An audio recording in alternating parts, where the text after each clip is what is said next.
नमस्कार, आप सभी का स्वागत है हमारे चैनल नेक्स्ट 9 स्पिरिचुअल में। दोस्तों, आज हम बात करने वाले हैं चाणक्य नीति के बारे में। जी हाँ, चाणक्य नीति की ऐसी बातें आपको बताएंगे जिसमें बताया गया है कि किन स्त्रियों के साथ नहीं रहा जाना चाहिए और किन स्त्रियों के साथ रहने से पुरुष बर्बाद हो जाता है। चाणक्य ने स्त्रियों के बारे में काफ़ी बातें बताई हैं। कौन होती हैं अच्छी पत्नी? चाणक्य की माने तो अच्छी पत्नी वो हैं जो मन से पवित्र हों और अपने पति से ही प्यार करें, साथ ही पवित्रता होने का पालन भी करें। चाणक्य की राय में जिस पत्नी को पति से प्यार हो, जो अपने पति से सत्य बोले, उस स्त्री के साथ रहकर किसी भी पुरुष का जीवन सफल हो जाता है।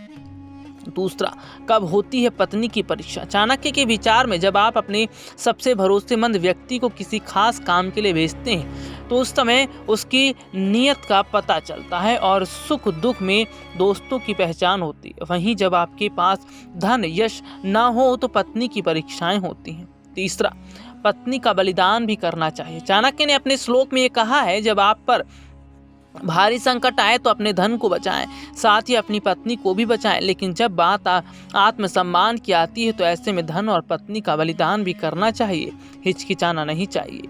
चौथा, ऐसी स्त्री के साथ नहीं रहें। चाणक्य की राय में अगर आप किसी मूर्ख बालक को पढ़ा रहे हो तो आप खुद मूर्ख हैं, साथ ही अगर आप किसी दुष्ट स्त्री के साथ जीवन बिता रहे हैं तो आप भी दुखी हो जाते हैं, इसलिए ऐसे स्त्रियों से दूर रहना चाहिए। पांचवा, ऐसे स्त्री को घर में सुख नहीं मिलता। चाणक्य के अनुसार एक गलत राजा कभी अपनी प्रजा को सुख नहीं देता, वहीं एक दुष्ट पत्नी अपने पति को कभी सुख और शांति नहीं दे सकती। ऐसे घर में सुख का वास नहीं होता। छठा, ऐसी स्त्री करती है घर की रक्षा। चाणक्य के विचार से अगर आपके जीवन में एक अच्छी महिला रहती है तो आपके घर की रक्षा हमेशा रहेगी।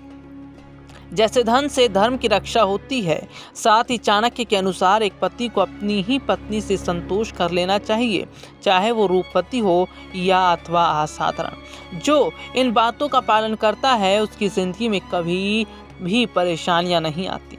नेक्स्ट 9 स्पिरिचुअल की रिपोर्ट।